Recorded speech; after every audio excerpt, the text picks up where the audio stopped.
வணக்கம். வாருங்கள் கதை சொல்வோம் நிகழ்வில் இன்னைக்கு எழுத்தாளர் காளிப்பிரசாத் எழுதிய கரி அப்படிங்கிற சிறுகதையை பற்றி பார்க்கலாம்.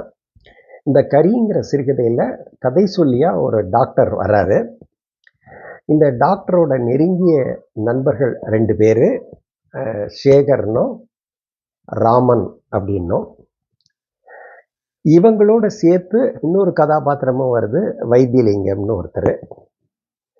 ஒவ்வொரு வருஷத்துலேயும் இவங்க சேர்ந்து சிவராத்திரி அன்னைக்கு சிவன் கோயில்களில் போய் தரிசனம் பண்ணுவாங்க. இந்த வருஷமும் அதே மாதிரி போகிறாங்க. அப்படி போகிறப்போ முதல்ல போகிற அந்த தென்னனூர் கோயிலில் ஒரு சாமியாராக இந்த டாக்டர் தனக்கு ஏற்கனவே தெரிஞ்ச, தனக்கு கீழே வேலை பார்த்த ஒரு ஆளை பார்க்குறாரு. ஆனால் சாமியார் கோலத்தில் இருக்கக்கூடிய அவர் இவரை தெரியாத மாதிரி இவரை கடந்து போயிடுறாரு. அப்போ அவரை குறித்த நிகழ்ச்சிகள் எல்லாம் கதையாக சொல்கிறாரு நம்ம டாக்டரு. கதையோட இன்னொரு முக்கியமான பாத்திரமாக பாகியலட்சுமி அப்படிங்கிற ஒரு பொண்ணும் வருது.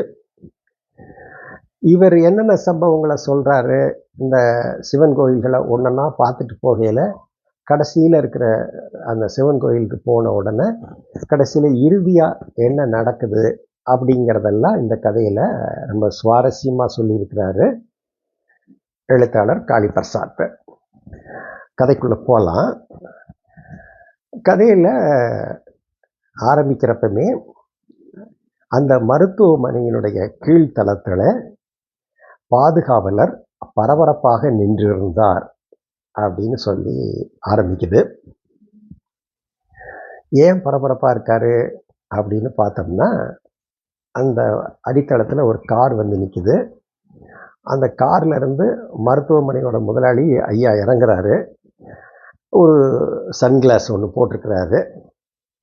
அவர் ஐயா இறங்கின உடனே இந்த பாதுகாவலர் அந்த காருக்குள்ளே இருக்கக்கூடிய அந்த கைப்பெட்டியை எடுத்துக்கிறாரு. எடுத்துட்டு ஐயா கூடயே நடந்து வராரு.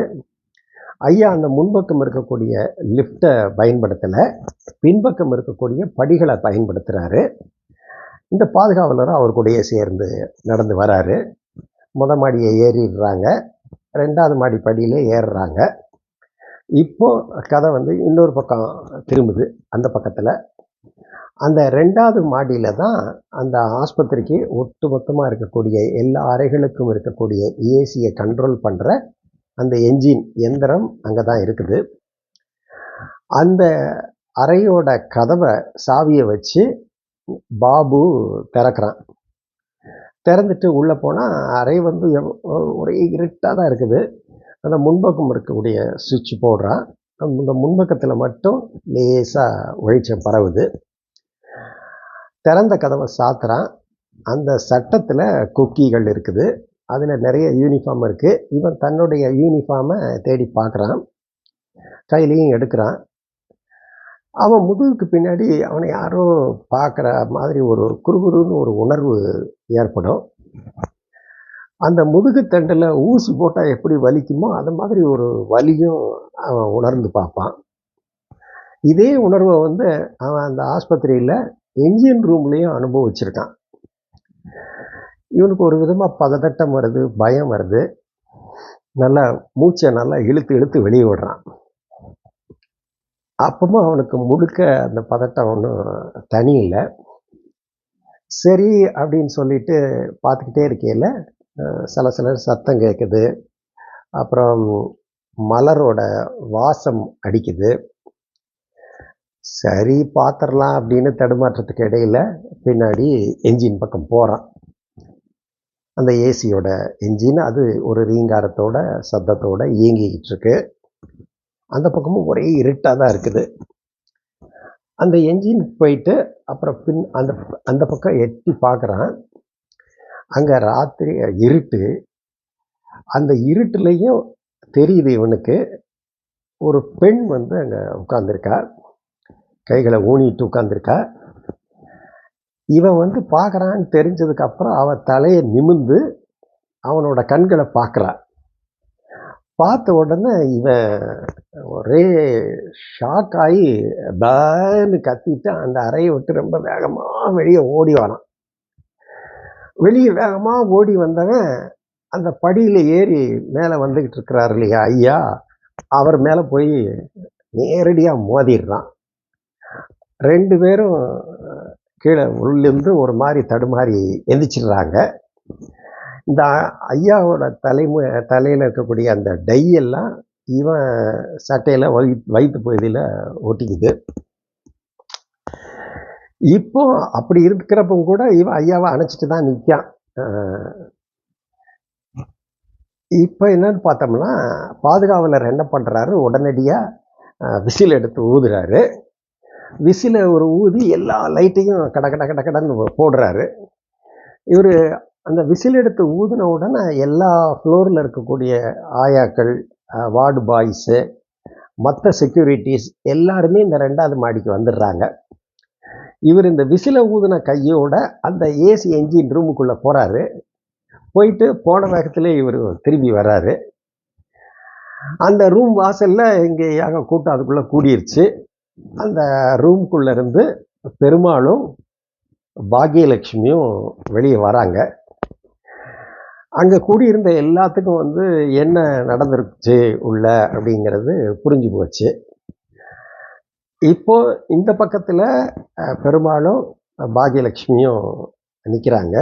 அந்த பக்கத்தில் படியில் ஐயாவும் அவர் பக்கத்தில் அவரை அணைச்சிக்கிட்டு பாபுவும் நிற்கிறான். ஐயாவோட அந்த வேஷ்டி இடித்ததில் அது லேசாக அவிழ்ந்திருக்கு. இவன் சட்டையில் அவரோட கரை, டையோட கரை ஒட்டிக்கிட்டு இருக்கு.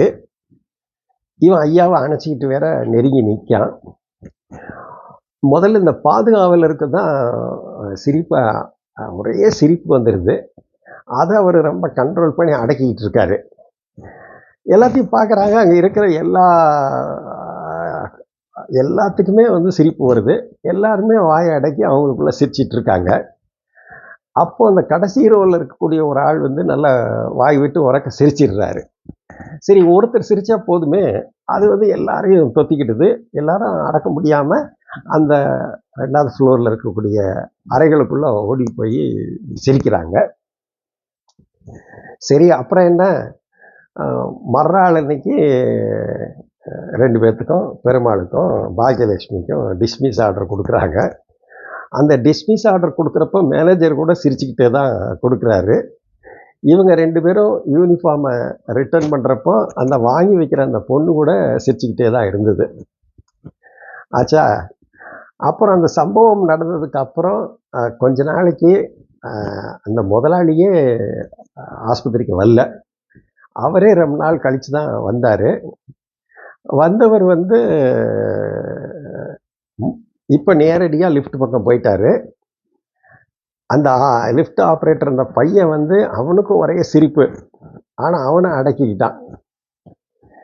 இப்போ சொல்லப்போனால் இந்த சம்பவமெல்லாம் நடந்தது இல்லையா, இந்த சம்பவமெல்லாம் நடந்த சமயத்தில் நானும் அங்கே தான் பின்னாடி வந்துட்டு இருந்தேன், ரவுண்ட்ஸ் வந்துக்கிட்டு இருந்தேன்.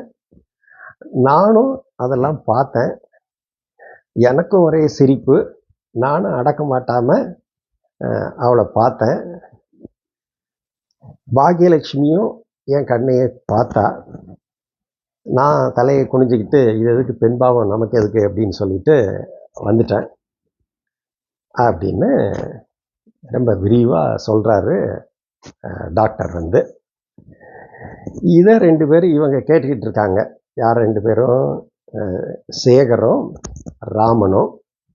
வைத்தியலிங்கம் தூங்கிக்கிட்டு இருக்காரு.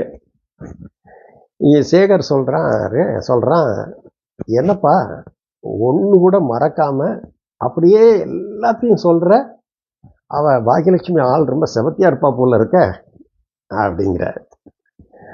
இந்த வண்டியை ஓட்டிகிட்டு போகிறது இவன் ஃப்ரெண்டு ராமன் தான் ஓட்டிகிட்டு போகிறான். அவனும் ஸ்டீரிங்கை ஒரு திருப்பிட்டு, ஆமாப்பா டாக்டர் சொல்கிறது பார்த்தோன்னா அப்படி தான் தெரியுது அப்படின்னு சொல்கிறான் அவன்.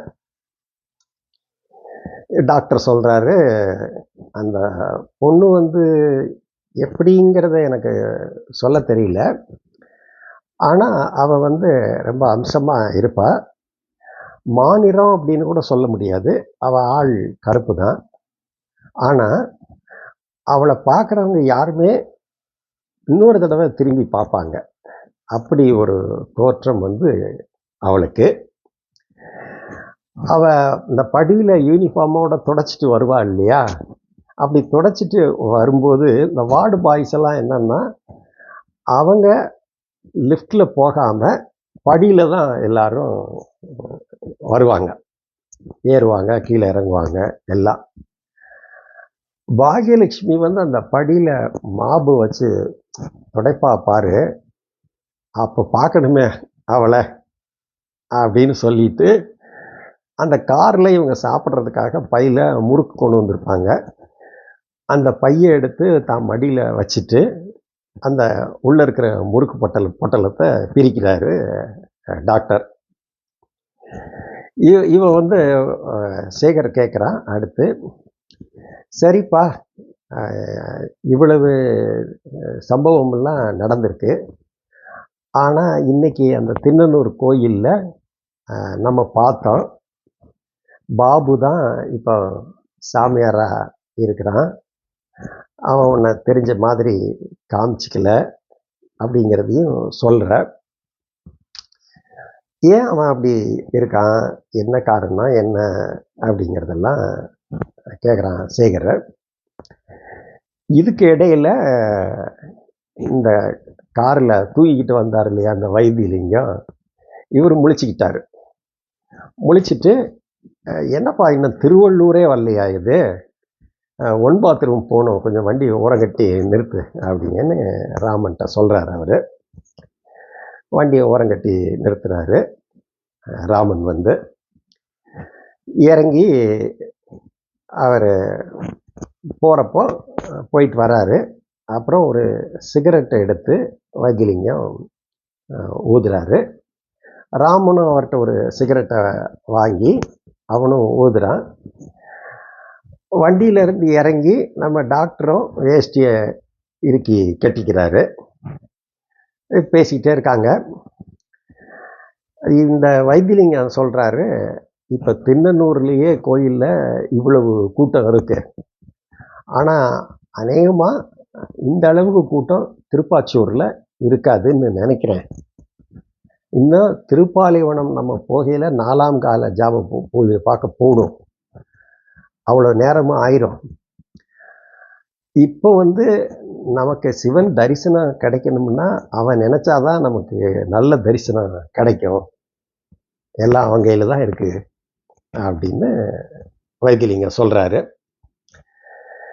இவன் சேகர் சொல்கிறான், எப்படி இருந்தாலும் சிவராத்திரிக்கு மறுநாள் வந்து லீவு தான், அதனால் மக்கள் கூட்டம் என்னவோ எனக்கு திருப்பாச்சூர்லேயும் இருக்குன்னு தான் தோணுது அப்படிங்கிறான். ராமன் என்ன சொல்கிறான், எது எப்படி இருந்தாலும் சரி, என்னுடைய கடை வந்து நாளைக்கு இந்த அக்ஷயகிரி வருது இல்லையா, அதுக்காக நாளைக்கு எனக்கு நிறைய ஆர்டர் வரும், அதனால் கடையை திறந்தே ஆகணும் அப்படின்னு சொல்கிறான். வைத்தியலிங்கம் சொல்கிறாரு, நகைக்கு பட்டை தீட்டுறதெல்லாம் தெரியுமா, நான் சூரத்தில் இருக்கிறப்ப கற்றுக்கிட்டேன், தெரியும், ஆனால் பட்டையெல்லாம் இப்போ தீட்டுறதில்லை, வர்ற நகையை அந்த வைரத்தை அனுப்புறதோட சரி அப்படின்னு ராமன் பதில் சொல்கிறான். இவர் இந்த வைரத்தை பற்றி தொடர்ந்து வைத்தியலிங்க சில கேள்வியெல்லாம் கேட்குறாரு ராமன்கிட்ட. அவங்க 2 பேரும் பேசிக்கிறாங்க. இந்த டாக்டர் வந்து சேகர்கிட்ட சொல்கிறான், என்னப்பா இவர் வைத்தியலிங்கம், இவரை கூட்டு வந்துட்டு எப்பவுமே ஒரே போராக தான் இருக்குது, அவர் ஒரு பக்கம் தனியாக அவர் நினச்சபடி இது பண்ணிக்கிட்டு இருக்காரு, கோயிலுக்குள்ளேயும் வர்றதில்லை, வண்டியிலையும் தூங்கிக்கிட்டே வராரு, அவரையும் இழுத்து பிடிச்சி ராமன் கூட்டு வந்துக்கிட்டே இருக்கான் அப்படின்னு தன்னோட ஆத்தாமையை சொல்கிறாரு. சேகர் வந்து அவன் அந்த வைத்தியலிங்கம் எப்போ தான் நம்மளோட சேர்ந்துருக்கிறாரு, அதையே நீ கவலைப்பட்டுக்கிற அப்படின்னு சொல்கிறாரு. அடுத்து இவங்க போகிறாங்க, இந்த திருப்பாச்சூர் கோயிலுக்கு போகிறப்போ வைத்தியலிங்கம் சொன்ன மாதிரியே அங்கே கூட்டம் கொஞ்சம் குறைய தான் இருக்குது. போன உடனே இவர் வந்து வைத்திலிங்கம் வந்து வரிசையில் போய் நின்று சாம்பார் சாதம் வாங்கிட்டு அவர் சாப்பிட ஆரம்பிச்சிடுறாரு. இவங்க கிட்ட நீங்கள் உள்ளே போயிட்டு வாங்க, நான் இங்கேயே நிற்கிறேன் அப்படின்னு சொல்லிடுறாரு. இவங்க உள்ளே போயிட்டு சாமி தரிசனமெல்லாம் பார்த்துட்டு வெளியே வராங்க. அங்கேயும் அந்த கோயிலில் அந்த பாபு சாமியாராக இருக்கக்கூடிய அந்த போஸ்டர் இருக்குது. அதையும் பார்த்துட்டு தான் வெளியே வராங்க. இப்போது இவங்களும் தரிசனம் முடிஞ்சதுக்கு அப்புறம் பிரசாதம் வாங்கிட்டு பிரசாதத்தை சாப்பிட்றாங்க. வைத்திலிங்கம் ஒரு பக்கத்தில் நின்றுட்டு சிகரெட்டை ஊதிக்கிட்டு இருக்காரு. எல்லாம் முடிஞ்சு அப்புறம் இவங்க கிளம்புறாங்க. கிளம்புன உடனே சேகர் வந்து இவர்கிட்ட திரும்ப கேட்குறாரு, என்னப்பா அதுக்கப்புறம்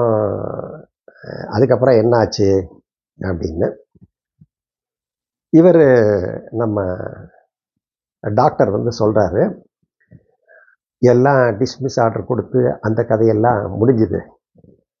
அதுக்கப்புறம் என்னன்னா, இவன் நம்ம பாபு இருக்கான் இல்லையா, அதுக்கப்புறம் அவன் வந்து ஒட்டு மொத்தமாக ஆளே மாறிட்டான். அவனை பார்க்குறப்ப எல்லாருமே பார்க்குறவங்கெல்லாம் சிரிக்க ஆரம்பித்தாங்க. அவனுக்கும் ஒரு மாதிரி ஆயிடுச்சு. அவன் முகத்தில் எப்போவுமே ஒரு இன்னசென்ஸ் அது இருக்கும். அது படிப்படியாக போயிடுச்சு. அவன் எலக்ட்ரிக்கல் வேலை பார்க்கையில் இந்த டியூப்லைட்டை கலட்டி மாட்டுறப்ப கூட 4 தடவை மாட்டியாச்சான்னு சுற்றி சுற்றி பார்ப்பான் அந்த லைட்டை. இப்போ எனக்கே வந்து ஸ்டெதாஸ்கோப்பை கலட்டி வச்சுட்டு நம்மளே மாட்டிடலாம் போலன்னு இருக்கு, எனக்கே தோணும்.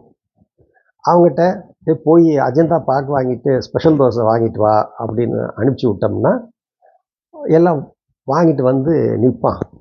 அப்பேற்பட்ட சாது. ஆனால் இந்த சம்பவத்துக்கு அப்புறம் அவன் ரொம்ப முரடாயிட்டான். சொன்ன பேச்சு சரியாக கவனிக்கிறது இல்லை, ஒரு மாதிரி அலட்சியமாக நிற்கிறது.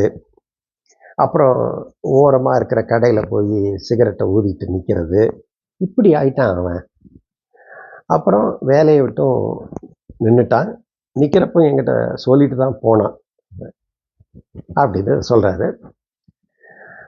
அப்போ அவ்வளோ நாள் கழித்து இப்போ இந்த திண்ணனூர் கோயிலில் தான் அவனை பார்க்குறியா நீ அப்படின்னு சேகர் கேட்குறாரு. இல்லை ஊர்லேயும் ஒரு தடவை பார்த்தேன் அப்படிங்கிறாரு டாக்டர் வந்து. என்ன அப்படின்னு கேட்கையில் அந்த கதையை சொல்கிறாரு. நான் வந்து ஹாஸ்பிட்டலில் இங்கேருந்து இவனும் வேலையை விட்டு நின்னதுக்கப்புறம் நானும் இந்த ஆஸ்பத்திரியை விட்டு விலகி எங்கள் ஊரில் இருக்கக்கூடிய ஆஸ்பத்திரிக்கு, அங்கே இருக்கிற ஒரு ஆஸ்பத்திரியில் போய் ஜாயின் பண்ணேன். அங்கே அப்பா அம்மாவும் இருக்காங்க, வயசானவங்க, அவங்களுக்கு துணையாக இருக்கணும் இல்லையா, அதனால் அங்கே போய் நான் ஜாயின் பண்ணேன். அந்த ஆஸ்பத்திரியில் தான் இவனை நான் சந்தித்தேன் அப்படிங்கிறாரு டாக்டர். இவன் வந்து என்ன எப்படி அப்படின்னு கதையை கேட்ட உடனே டாக்டர் சொல்கிறான், இப்படி அப்போ வந்து அரசாங்க டாக்டர்களை வந்து ஒரு அமைச்சர் வந்து அவதூறாக பேசிட்டாரு அப்படின்னு சொல்லி டாக்டர்களெல்லாம் எதிர்ப்பு தெரிவித்து போராடிக்கிட்டு இருக்காங்க. அப்போது எல்லாருமே இது பண்ணிட்டா, ஸ்ட்ரைக்கு அப்படின்னு போயிட்டா, நோயாளிகளுக்கு சிகிச்சை பண்ணுறது யார் அப்படின்னு சொல்லி நான் ஆஸ்பத்திரிக்கு வந்துட்டேன். அந்த நேரம் தேர்தல் நேரம் வேறு. அப்போது ஒரு கோஷ்டிக்காரங்க வந்து பேசுகிறாங்க, இனத்தை கொன்றளித்த அந்த கூட்டத்துக்கு அவங்களுடைய ஓட்டு, நம்மளுடைய இனத்தையே அழித்தவர்கள் அப்படின்லாம் வசனம் பேசிக்கிட்டு இருக்காங்க. அப்போ இந்த குழுவுக்கு எதிர்கோஷ்டி வந்து அங்கே வராங்க. வந்துட்டு இந்த பேசிக்கிட்டு இருக்காங்க இல்லையா, இனமானம் எல்லாத்தையும் பற்றி, இவங்கள ஒரே அடித்து போட்டுடுறாங்க. அதில் அடி வாங்கினதில் முக்கியமான ஒரு ஆள் நெத்திலெல்லாம் ரத்தம், காலிலெல்லாம் ரத்தம். அவரை அழைச்சிட்டு வராங்க. பார்த்தா இவன் பாபு. சரி அப்படின்னு சொல்லிட்டு அவனுக்கு சிகிச்சை கொடுக்கலாம் அப்படின்னு போகையில் அவனுக்கு நான் யாருன்னு தெரிஞ்சு போச்சு. ஆனால் அவன் தெரியாத மாதிரியே நடிக்கிறான். ஐயா, எனக்கு அப்படியே சிகிச்சை கொடுங்க, மயக்க மருந்தெல்லாம் போட வேண்டாம் அப்படின்னு வசனம் பேசுகிறேன். நான் அந்த ட்ரீட்மெண்ட் முடிஞ்சு மறுநாள் காலையில் எந்திக்கும் போது அங்கே இருக்கிறவங்க கிட்ட கேட்குறான், இங்கே சித்த மருத்துவர் உண்டா அப்படின்னு கேட்குறான். இதுக்கிடையில் காலையில் வந்த போலீஸ் அவன் மேலே நியூசன்ஸ் கம்ப்ளைண்ட் வேற எழுதிட்டு போயிட்டாங்க. இவன் இதை சொன்ன உடனே, என்னப்பா சித்த மருத்துவர் இருக்காடா அப்படின்னு கேட்காங்கிற. அவன் நாயுடு அப்படின்னு சொல்லி முன்னாடி சொன்னேன் அப்படின்னு சேகர சொல்கிறாரு. அவன் நாயுடுன்னா அவன் பேர் சந்திரபாபு, ஆந்திர முதல்வர் சந்திரபாபு நாயுடுங்கிறத ஏதோ வச்சுக்கிட்டு நாங்கள் அவனை கேலியாக நாயுடுன்னு சொல்லி வேலை செய்கிறதுக்காக தோசை வாங்கிட்டு வா, அதை வாங்கிட்டு வா, காப்பி வாங்கிட்டு வான்னு அனுப்புகிறோமே தவிர மற்றபடி அவனுக்கு தெலுங்கு தெரியுமான்னு கூட தெரியல அப்படின்னு பதில் சொல்கிறாங்க. டாக்டர் பதில் சொல்கிறான். இப்போ அந்த சம்பவம் நடக்குது இல்லையா, இந்த ஆஸ்பத்திரியில் இவனுடைய சொந்த ஊரில் இருக்கிற அந்த ஆஸ்பத்திரியில் இந்த அடி வாங்கி அப்போ எல்லாம் முடிச்சு. அப்போ இவன் தெரிஞ்ச மாதிரி காமிச்சிக்கல. அடுத்து டாக்டர் சொல்கிறாரு, இந்த ஊரில் இருக்கையிலேயே அப்புறம் எனக்கு கல்யாணம் ஆச்சுது. மாமனார் சென்னையிலேயே ஒரு தனியாக ஒரு கிளினிக் வச்சுருக்கிறாரு. அப்புறம் அந்த கிளினிக்கை கவனிச்சிக்கிறதுக்கு ஆள் வேணும் அப்படிங்கிறதுனாலையும் நான் திரும்பவும் சென்னைக்கே வந்துட்டேன். எங்கள் அப்பா அம்மாவையும் வாங்கன்னு கூப்பிட்டேன். அவங்க நிலம் புலத்தெல்லாம் பார்க்கணுங்கிறதுனால அவங்க வரமாட்டேன்ட்டாங்க. இப்போ அவங்க வரலையா, நிலம்புலங்களை எல்லாம் பார்க்கணுங்கிறதுக்காக அவங்க வரல. என்ன பண்ணுறது? இதுக்கு இடையில் இந்த ஊருக்கு வந்த இந்த ஆஸ்பத்திரியில் இருக்கிற சமயத்தில் தான் இன்னொரு சந்தர்ப்பத்திலையும் நான் அவனை பார்த்தேன். இப்போ அவன் எங்கள் ஆஸ்பத்திரியிலேயே அட்மிட் ஆகியிருந்தான். அவனுக்கு ஒரு மைனர் ஆப்ரேஷன் நடந்துச்சு. ஆனால் அவன் அங்கே அட்மிட் ஆகியிருந்ததும் ஆப்ரேஷன் நடந்தது என்னோட கவனத்துக்கு வரல. ஆனால் ஒரு விஐபி அவனை பார்க்கறதுக்காக, எம்பி, அவர் இவனை பார்க்கறதுக்காக ஆஸ்பத்திரிக்கு வந்தார். அந்த எம்பி ஒரு விஐபிங்கிறதுனால நான் அவர் கூட போனேன். அந்த ரூம்குள்ளே அவர் நலம் விசாரிக்கிறதுக்காக போகிறாரு. உள்ளே போய் பார்த்தோன்னா இவன் பாபு இவன் உட்காந்துருக்கான். உடனே டாக்டர் என்ன ஏது எப்படி இருக்காங்க அப்படின்லாம் பாபுட்ட விசாரிச்சுட்டு சொல்கிறாரு, எது வேணாலும் என்கிட்ட உடனடியாக கேட்கணும் அப்படின்லாம் அவங்ககிட்டையும் சொல்லிட்டு டாக்டர் டாக்டர் பக்கம் திரும்பி, இந்த கதை சொல்லி பக்கம் திரும்பி, தம்பி என்னை அழைக்கிறதுக்கு கூப்பிடுறதுக்கு ஏதாவது கஷ்டப்படலாம், நீங்கள் என்ன பிரச்சனைனாலும் என்னை கூப்பிடுங்க, இல்லைன்னா என்னோட பிஏவை கூப்பிடுங்க அப்படின்னு சொல்கிறாரு. உடனே இவன் பாபு பெட்டில் உட்காந்துட்டே சொல்கிறான், நீங்கள் நான் எதுக்கு தொந்தரவு பண்ண போகிறேன், அதை தவிர டாக்டர் அவர் ரொம்ப பிஸியாக இருப்பார், ஏகப்பட்ட நோயாளிகளை வேற பார்க்கணும், அவரை தொந்தரவு பண்ண வேண்டாம் அப்படின்னு எம்பியை பார்த்து சொல்லிட்டு என் பக்கமாக திரும்பி, டாக்டர் கதை சொல்லி இல்லையா, அவரை டாக்டர் பக்கமாக திரும்பி, தம்பி நீங்கள் ஒன்றும் அவரெல்லாம் கூப்பிடாதீங்க, அவரை தொந்தரவு பண்ண வேண்டாம், என் வேலையை நானே பார்த்துக்கிடுவேன் அப்படின்னு சொல்கிறான். சொன்ன உடனே இவனுக்கு டாக்டருக்கு சிரிப்பாக வரும். இவனுக்கு இந்த எம்பிகிட்டே போய் கொஞ்சம் சில வருஷத்துக்கு முன்னாடி இந்த கோடாரி காம்பு அப்படின்லாம் சொல்லி உங்களை திட்டினது இவன் தான் அப்படின்னு சொல்லணும்னு எனக்கு நாக்கு வரைக்கும் வந்துருச்சு. அப்புறம் அடக்கிட்டு இருந்தேன். இவன் என்னை தம்பின்னு கூப்பிட்டான் இல்லையா, அது கூட எனக்கு ரொம்ப லேட்டாக தான் உரைச்சிது அப்படின்னு சொல்லிட்டு சிரிக்க ஆரம்பிக்கிறான் டாக்டர். இதை கேட்டுக்கிட்டு இருக்கக்கூடிய அவனுடைய நண்பர்கள் 2 பேரும், சேகரும் ராமனும் விழுந்து விழுந்து சிரிக்கிறாங்க. இப்போ சிரித்ததுக்கு அப்புறம் சரிப்பா, அப்புறம் அப்புறம் என்ன சொல்லு அப்படிங்கிறாங்க. வண்டி வந்து திருப்பாலையூர் பக்கம் நெருங்கி போயிட்டே இருக்குது. இவன் தொடர்ந்து சொல்லிக்கிட்டே இருக்கான். டாக்டரும் கதையை சொல்லிகிட்டே இருக்கான். சேகர் கேட்குறான் உடனே, ஏன்பா இவ்வளவு கதை சொல்கிற, ஆனால் அவன் உன்னை தெரிஞ்சிக்க மாதிரியே காமிச்சிக்கவே மாட்டேங்கானே, என்ன காரணம் அப்படின்னு. இவன் டாக்டர் சொல்கிறான், ஒரு முக்கியமான ஒரு விஷயம் இருக்கு. இந்த இடிச்சுக்கிட்டு அவன் அந்த அறையிலேருந்து கத்திட்டு வெளியே வந்தான் இல்லையா, அதுக்கு முன்னாடி சில சம்பவங்கள் அதுக்கு முன்னாடியே நடந்திருக்கு.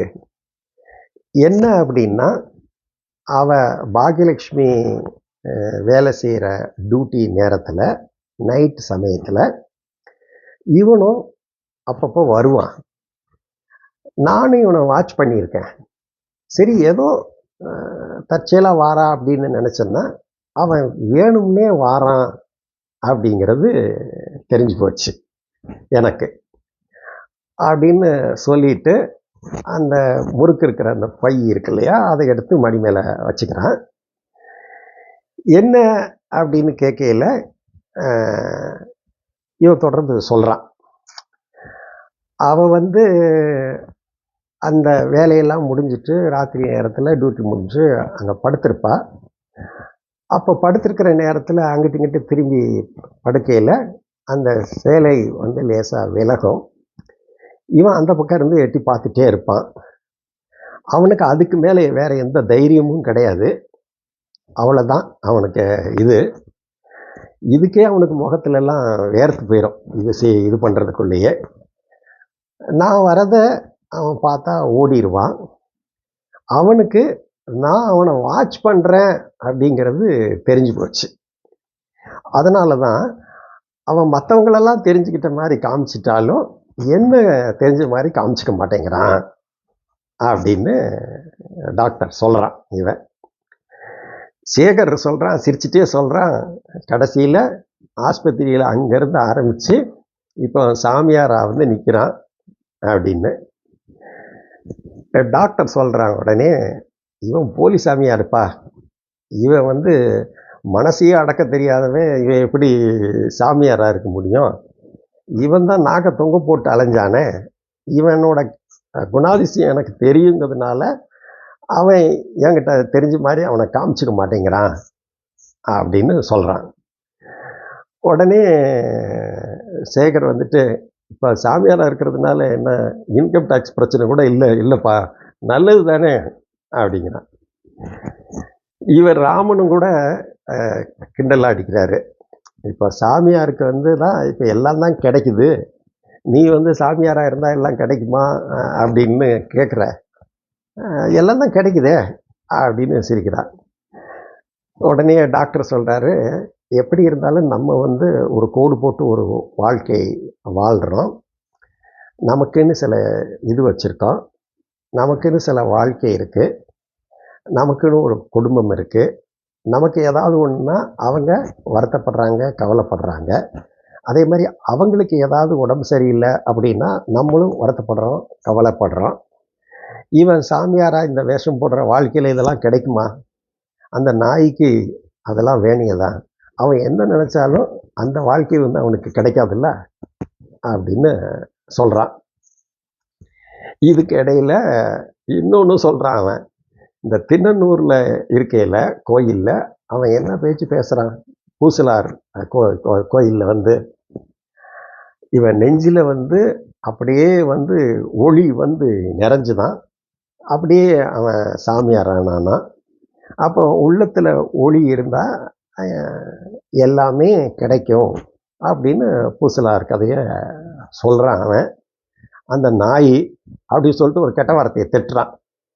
அவனுக்கு இவெல்லாம் ஒரு சாமியார், இவெல்லாம் கதை சொல்கிறான் அப்படின்னு சொல்லிட்டு டாக்டர் சொல்கிறாரு. அவனை எரிஞ்சு வைக்கலாம் பேசுகிறான் பாபு மேலே. இதுக்கு இப்போ திருப்பாலைவனம் வந்துருச்சு. அந்த கோயிலில் தரிசனம் பண்ணுறதுக்காக இறங்கி இவங்க உள்ளே போகிறாங்க. இப்போவும் வைத்தியநாதன் அவர் வரல. இவங்க உள்ளே போகிறாங்க. உள்ளே போன உடனே சேகர் சொல்கிறேன், சாமியார் உன் ஃப்ரெண்டு உட்காந்துருக்காங்க எதிர்த்தாப்புல அப்படின்னு. இவங்க பாபுவும் இவங்கள பார்த்துடுறான். இப்போ இவங்க உள்ளே போன உடனே அந்த பாபுவாக இருக்கிற அந்த சாமியார்கிட்ட அங்கே போஸ்டர்ல எல்லாம் ஸ்ரீலஸ்ரீ சந்திரானந்தா அப்படின்னு போட்டிருக்கோம். அந்த சாமியார்கிட்ட அங்கே இருக்கக்கூடிய ஒரு முக்கியமான பிரமுகர் வந்து, இந்த கோயில் வந்து பாலை மரத்திலிருந்து வைரமாக மாறின சிவலிங்கம் அப்படிங்கிற இதை சொல்லிட்டு இருக்கிறாரு. இவன் லெக்சர் கொடுக்க ஆரம்பிக்கிறான். வைரம்தான் ஒவ்வொருத்தரோட மனசும், அதை சுற்றி கரி படர்ந்திருக்கு. அந்த கரியை நீக்க நீக்க அந்த வைரமானது வெளிப்படும். அப்போ இந்த கரி விலக விலக புதைந்து போய் கிடக்கின்ற அந்த வைரம் கரியாகி அந்த கரியானது வைர கற்களாக வெளிப்படுகின்றன அப்படின்னு சொல்லி லெக்சர் கொடுக்குறான். இவன் திட்டிக்கிட்டே அந்த லெக்சரை கேட்குறான் டாக்டர் வந்து. இப்போ அந்த லெக்சர் கொடுத்துட்டே அவன் தொடர்ந்து சொல்கிறான், இப்போ இந்த லிங்கம் இருக்குது, இந்த லிங்கம் கூட கரியால் ஆனது தானே அப்படின்னு சொல்கிறான். விளக்கு இருக்குது, மணி இருக்குது, எல்லா கோயிலில் சப்தங்கள்லாம் கேட்குது. இந்த இதோட திரை விலகுது. விலகுன உடனே அங்கே வந்து சிவலிங்கம் வந்து வெண்ணிறத்தில் ஜொலிக்குது. சிவலிங்கம் வந்து ஆவுடையாரோட சேர்ந்து ஆவுடையப்பன் வந்து முழுமையான வெண்ணிறத்தில் காட்சி தராரு. இவனுக்கு அதை பார்த்தா ஒரே அதிர்ச்சி ஆயிடுது. இப்போ இவன் சாமியாராக இருக்கிற பாபுவை பார்க்குறான். சாமியார் அவரோட முகத்திலையும் ஒரு அதிர்ச்சி தெரியுது. அவர் வந்து அவனுக்கு வேற எதையோ சொல்ல உணர்த்த முயற்சி பண்ணுற மாதிரி அவரோட தோற்றம் தெரியுது. அவருடைய முகத்தில் ஒரு அச்சம் இருக்கிற மாதிரி இவன் உணர்றான். ஒரு பயம் இருக்கிற மாதிரியும் பார்க்குறான். அவரோட கண்கள் வந்து பின்னாடி போகும், இவனுக்கு பின்னாடி. அப்புறம் இவன் திரும்பி பார்ப்பான். அந்த இடத்துல பாகியலட்சுமி வந்து கையில் வந்து விளக்கோட நின்றுட்டுருப்பா. இவனுக்கும் அவளை பார்த்த உடனே கொஞ்சம் பகீர்னு தான் இருக்கும். அவளை நிமிர்ந்து பார்ப்பான். அவளும் அவனுடைய கண்களை நோக்கி பார்ப்பா. அன்னைக்கு பார்த்த அதே பார்வை. இவன் அந்த கரின்னு சொல்கிறமே, ஆனால் எல்லாமே எதுவுமே மறக்கலை, எல்லாமே வெளிச்சமாக தானே இருக்கு அப்படின்னு ஒரு பதட்டம் இவனுக்குள்ள தோணுது. உடனே அவளை பார்த்துட்டு அப்புறம் பேன்னு கத்திட்டு அவன் அந்த கோயில் அந்த இடத்துல இருந்து டாக்டர் வந்து வெளியே ஓடி வரான். விலகி ஓடி வந்தவன் வெளியே வந்துட்டு வேஷ்டியை அவுத்து கட்டிட்டு காருக்குள்ளே போகிறான். ஒரே வேர்த்திருக்கு எல்லாம். அங்கே அந்த காருக்குள்ளே இருக்கிற வைத்தியலிங்கம் வந்து, வைரத்தை எதால் அறுப்பீங்க அப்படின்னு சொல்கிறாரு.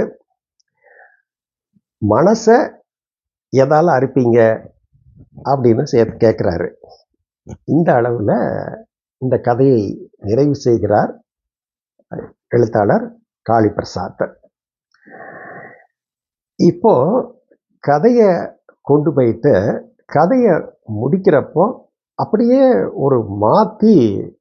ஒரு மாற்றம் தர்றாரு இந்த கதையினுடைய முடிவில் எழுத்தாளர் காளிபிரசாத்.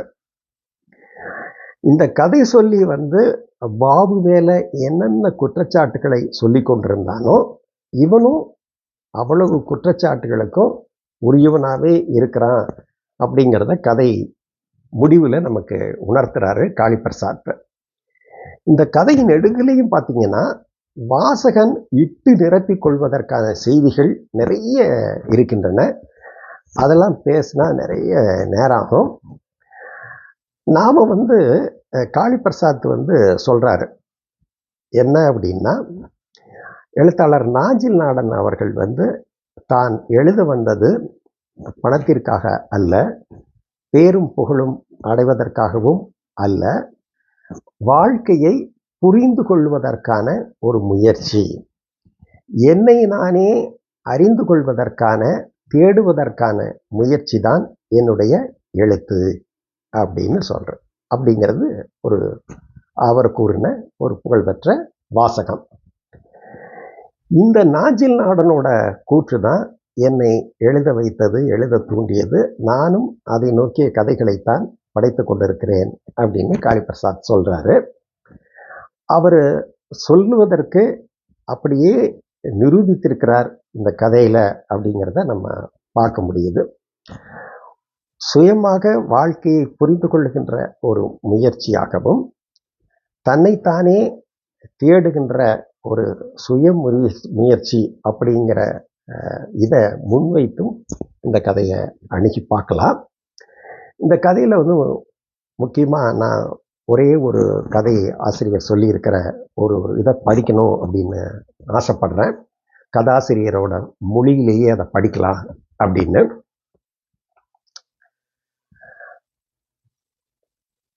இப்போ எனக்கு பின்னால் அவன் பார்வை சுட்டிய இடத்தில் நோக்கினேன். அங்கு கைகளில் விளக்கை ஏந்தியபடி பாக்கியலட்சுமி நின்று கொண்டிருந்தாள்.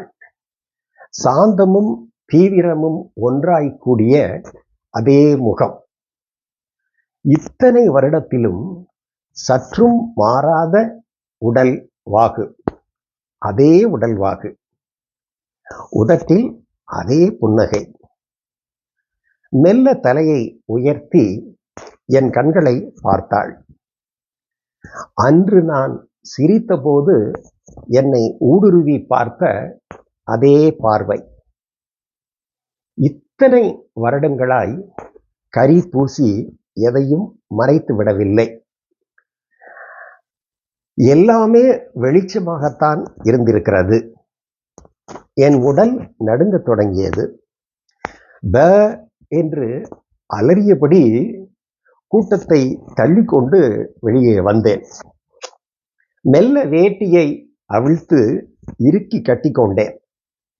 வண்டியை அவசரமாக திறந்து உள்ளே அமர்ந்தேன். பையை எடுத்து மடியில் வைத்து கொண்டேன். வியர்த்து வழிந்தது உடல். வண்டிக்குள் வைத்தியலிங்கம் அமைதியாக உறங்கிக் கொண்டிருந்தார். உறக்கத்தின் ஊடே, வைரத்தை எதை வச்சு அறுப்பீங்க என்றார். இந்த கதை கூறுகின்ற மொழி இருக்கிறது இல்லையா, ரொம்ப அருமையான மொழியிலே காளிப்பிரசாத் கூறியிருக்கின்றார்.